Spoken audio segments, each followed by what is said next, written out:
325,000 child care working centers open.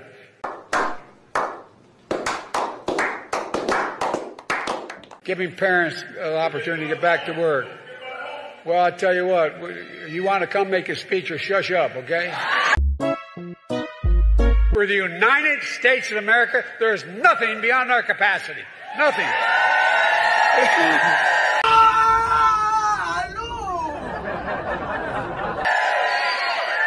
If we do it together. The last administration enacted a $2 trillion tax cut. Come on, man!